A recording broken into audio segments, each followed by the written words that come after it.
Di dunia luas Grand Line, pedang bukan hanya senjata, tapi simbol kehormatan, kekuatan takdir.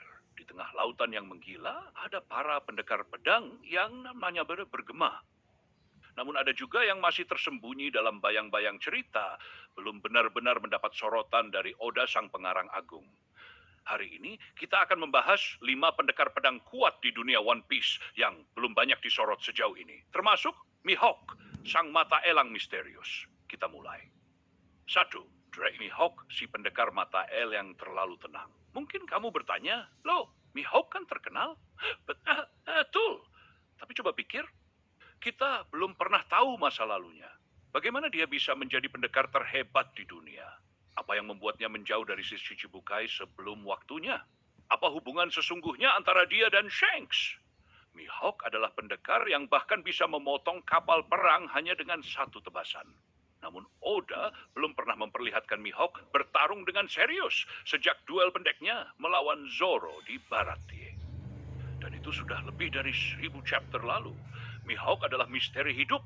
Dan sampai saat ini, kita hanya bisa menebak kekuatan sejatinya. 2. Dueryu, Shiryu, pedang beracun dari kegelapan Impel Down. Shiryu adalah mantan kepala penjaga Impel Down. Dahulu dia begitu sadis sampai akhirnya dipenjara di lantai paling bawah penjara itu sendiri. Setelah dilepaskan oleh Magellan demi menghadapi kerusuhan, Shiryu justru memilih bergabung dengan dan kini jadi bagian dari komandan kapal bajak laut Yonko tersebut. Pedangnya bernama Ryu dan dikatakan berlumuran darah. Tapi belum pernah ditunjukkan duel dari Shiryu. Apalagi setelah dia mendapatkan kekuatan buah Suke no Mi. Kemampuannya sekarang seperti pembunuh bayangan yang nyaris mustahil dilawan. Dia belum menunjukkan potensi maksimal, tapi kelak ia bisa menjadi salah satu pendekar paling mematikan dan mungkin lawan terakhir Zoro sebelum Mihawk. 3. Fujitora, pendekar buta dan gravitasi Tuhan, seorang admiral tapi berbeda dengan semua laksamana lainnya. Fujitora tidak memakai pistol, tidak menggunakan pukulan, dia hanya membawa pedang dan kemampuan buah Zushi yang bisa mengendalikan gravitasi. Namun tahukah kamu, Fujitora sebenarnya pendekar murni. Pedangnya adalah Shikomizu atau tongkat pedang dan dia mampu menebas udara, batu, bahkan manggil meteor dari langit. Sayangnya kita belum pernah lihat dia bertarung dengan sepenuh hati. Dalam Dressrosa pun dia lebih banyak menahan diri. Fujitora lah teka-teki. Dan jika suatu hari ia bertarung mati-matian, itu akan menjadi momen yang layak dinantikan. Beckman, wakil kapten rambut merah, Ben Beckman. Orang yang katanya memiliki kekuatan paling tinggi di antara wakil kapten. Lebih menakutkan dari Kurohige, lebih tenang dari Akainu. Kita pernah lihat dia mengarahkan senapan ke Kizaru, dan Kizaru langsung berhenti bergerak. Tapi tunggu, selain pistol, Ben Beckman juga dikenal sebagai pengguna pedang.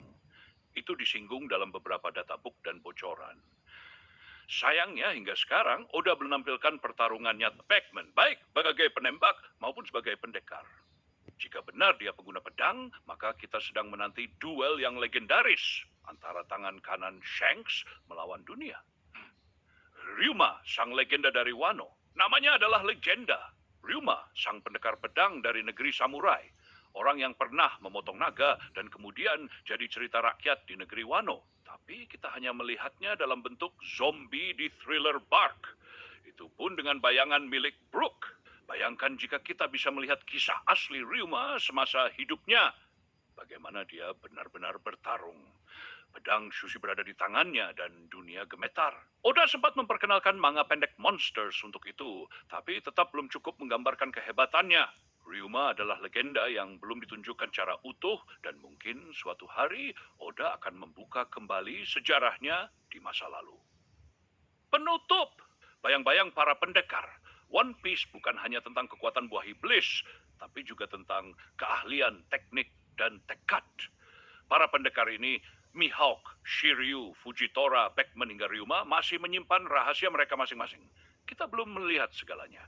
Dan mungkin di akhir cerita nanti mereka akan muncul ke medan yang sebenarnya dan dunia akan tahu seberapa tajam pedang yang belum pernah mereka hunuskan.